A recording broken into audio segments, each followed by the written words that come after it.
ஸ்ரீலங்கா ஸ்டைலில் பொட்டுக்கடலை வந்து எப்படி செய்கிறேன்னு சொல்லி காட்ட போகிறேன். அதுக்கு நீங்கள் ஃபஸ்ட்டு இந்த பொட்டுக்கடலை எடுத்து வச்சுருக்கோம். ஸோ நீங்கள் நார்மலாக பருப்பு வடை சுடுவீங்க, அந்த கடலை எடுத்து வச்சுக்கொள்ளுங்க. ஸோ தேவையான அளவு இப்போ ஒரு 2 கப் வந்து ஊற விட போகிறோம். ஸோ ஃபஸ்ட்டு நீங்கள் நல்லா ஊற விட்டுருங்க. ஒரு 1லேருந்து ஒரு 2 நிமிஷம் வந்து நல்லா ஊற விட்டுருங்க.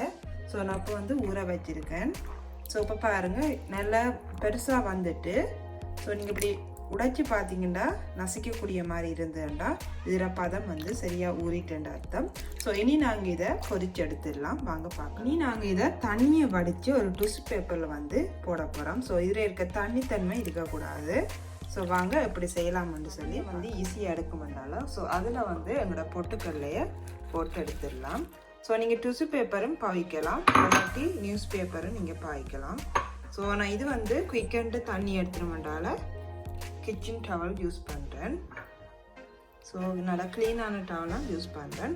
ஸோ ஃபஸ்ட்டு இதில் இருக்க தண்ணியெல்லாம் எடுத்துடலாம், ஒத்தி ஒத்தி எடுத்துடலாம். மூடி விட்டோம்னா தண்ணியெல்லாம் எடுத்துடும். அதுக்குள்ளே நாங்கள் வந்து எண்ணெயை வந்து எடுத்துருக்கேன். காஞ்ச மிளகாய் வந்து இப்போ அரைச்சி எடுக்க போகிறோம். நான் இதில் காம்பெல்லாம் முளைச்சி அரைக்க போகிறேன். உங்கள்கிட்ட இந்த மிளகாய் இல்லாட்டி நீங்கள் ரெடிமேட் கட்டத்தூள் கூட நீங்கள் யூஸ் பண்ணலாம். ஸோ இப்படி நாங்கள் உடனே அரைச்சி போட்டால் கொஞ்சம் டேஸ்ட்டாக இருக்கும். ஸோ என்னென்னு சொல்கிறேன், ஃப்ரெஷ் மசாலா வந்து எப்பயும் டேஸ்ட்டாக இருக்கும். ஃபஸ்ட்டு இதை காம்பெல்லாம் முளைச்சி நாங்கள் அரைச்சிடலாம்.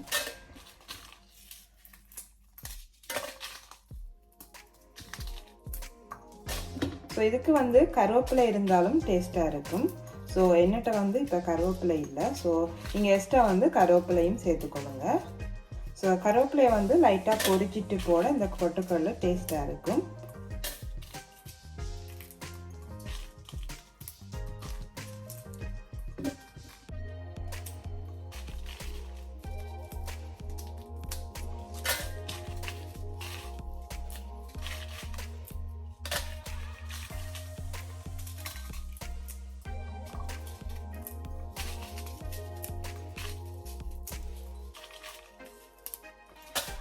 இதை மிக்சியில் வந்து அரைச்சிட்டு வந்துடுறேன். ஸோ அப்படி பட்டு போல் அரைக்கணும், நல்லா பட்டு போல் அரைச்சிடுங்க. ஸோ அப்போ தான் அதோட வந்து நல்லா சேரும் பொட்டுக்கடலையோட.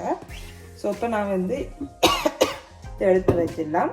ஸோ இப்போ வந்து எல்லா தண்ணியும் நல்லா எடுபட்டுட்டு ஸோ இனி நாங்கள் இதை பொரிச்சு எடுத்துடலாம். வந்து சூடாக்கிட்டோம். ஸோ எண்ணெய் வந்து நல்லா சூடாக்கி இறங்கின பிறகு தான் நீங்கள் கடலையை பொரிக்கணும். ஸோ எல்லாத்தையும் வந்து கூட கறிக்கி எடுத்துடும். ஸோ நல்லா கொதி வந்து எண்ணெய் வந்து நல்லா கொதி வந்து திருப்பி குறைய விட்டு நீங்கள் பொரிக்க எடுக்கலாம். ஃபஸ்ட்டு ஒரு கடலையை போட்டு பாருங்க, எண்ணெய் வந்து நல்லா கொதியேறிட்டா. இனி நாங்கள் கடலையை போட்டுக்கலாம்.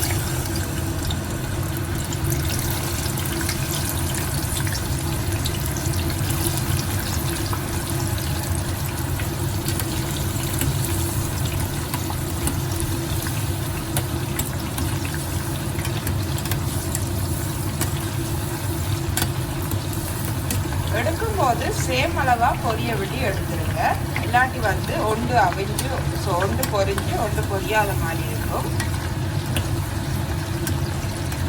ஸோ ஒரு லைட் ப்ரௌன் கலர் வர விட்டு எடுத்தீங்கன்னா நீங்கள் எடுத்த பிறகு ஒரு ஹீட்டில் வந்து அது முருகிடும். நல்லா முருகின பிறகு எடுத்தீங்கன்னா பிறகு வந்து உங்களுக்கு கடிக்க இல்லாத தன்மை இருக்கும். கடலை பொரிஞ்சு நல்லா மேலே வந்துட்டு இன்னும் கொஞ்சம் ப்ரௌனியாக வரணும். இந்த சத்தம் வந்து இருக்கணும் பாருங்க. ஸோ பொரிஞ்சால் இப்படி சத்தம் இருக்கும். ஸோ இன்னும் கொஞ்சம் நாங்கள் விட்டுட்டு இதை எடுத்துடலாம். நல்லா சூப்பராக பொரிஞ்சிட்டு ஸோ என்னென்னா நான் ஒன்று வந்து டெஸ்ட் பண்ணி பார்த்தேன். ஸோ நல்லா மொறுமொரண்டு இருக்கு. ஸோ இது நாங்கள் இதை எடுத்துடலாம் ஃபுல்லாக.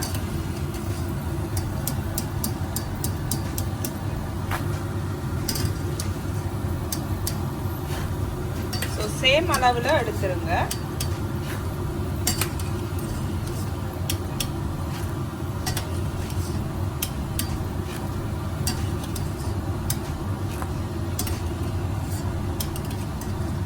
ஸோ நீங்கள் ஊற விடாமல் பொரிச்சிங்கன்னா உங்களுக்கு அந்த கடிக்க எல்லாமே இருக்கும்.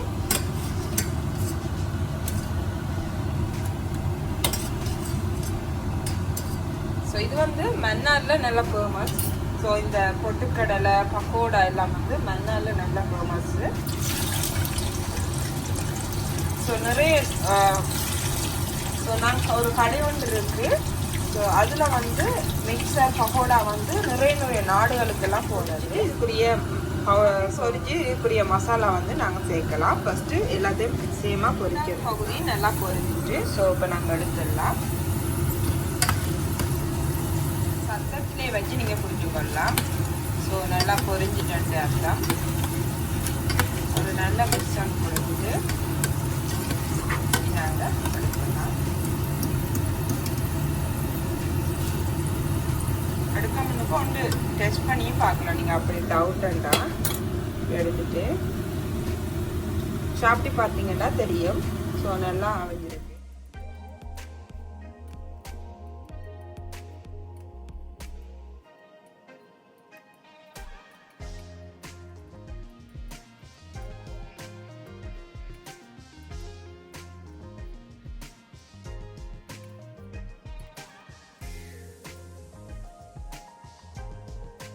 கடல் நல்லா சூப்பராக வந்திருக்கு. நல்லா மொறுமொரண்டு வந்திருக்கு. இப்போ நல்லா சூட்டோடு இருக்கும்போது நீங்கள் இதுக்குரிய மசாலாகளை சேர்த்துக்கொள்ளுங்க. ஸோ அயடின் உப்பு நான் தேவையான அளவு போட்டுக்கொள்கிறேன். ஸோ கொஞ்சமாக சேர்த்துக்கொள்ளுங்க எங்கள் டேஸ்ட்டுக்காண்டி. ஸோ நீங்கள் அயடின் உப்பு சேர்க்காமலும் செய்யலாம். அடுத்தது கட்டத்தூள் வந்து சேர்த்துக்கொள்ளுங்க. ஸோ தேவையான அளவு சேர்த்துக்கொள்ளுங்க. ஸோ உப்பு வந்து அயடின் உப்பு போட்டாலும் பார்த்துட்டு மிக்ஸ் பண்ணி விட்டுடலாம்.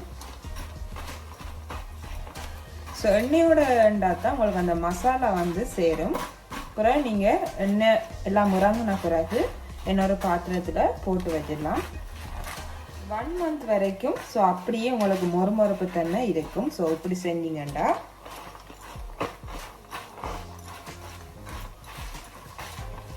ஸோ இப்போ நான் இதுக்கு வந்து உள்ளி வந்து எக்ஸ்ட்ராவாக பொரிச்சு போட போகிறேன். ஸோ ஃபஸ்ட்டு இதில் மசாலாலாம் சேர்த்துட்டு நாங்கள் உள்ளி வந்து பொரிச்சு போட்டுடலாம். ஸோ உள்ளியோட டேஸ்ட் வந்து இதோட சேரும்போது நல்ல டேஸ்ட்டாக இருக்கும். ஓகே, இது இப்போ கொஞ்ச நேரம் ஆறட்டும். நாங்கள் உள்ளி வந்து பொரிச்சு எடுத்துக்கலாம். முழு தீயாவே போடுங்க. ஸோ நான் கொஞ்சம் லைட்டாக போட்டுட்டு பொரிக்க வைக்கிறேன். ஸோ கடலைப்பருப்போட சேரும்போது இந்த வாசம் சேர்ந்து நல்ல டேஸ்ட்டாக இருக்கும்.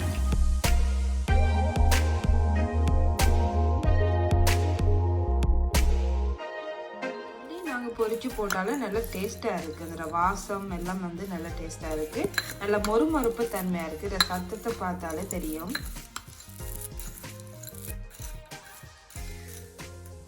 ஓகே ஃப்ரெண்ட்ஸ், இதே மாதிரி நான் இன்னொரு இன்ட்ரெஸ்டிங்கான வீடியோட உங்களை சந்திக்கிறேன். அது வரைக்கும் பாய். பாருங்கள், நல்ல மொறுமொறுப்பாக வந்திருக்கு. இப்போ நாங்கள் டேஸ்ட் பண்ணி பார்க்கலாம்.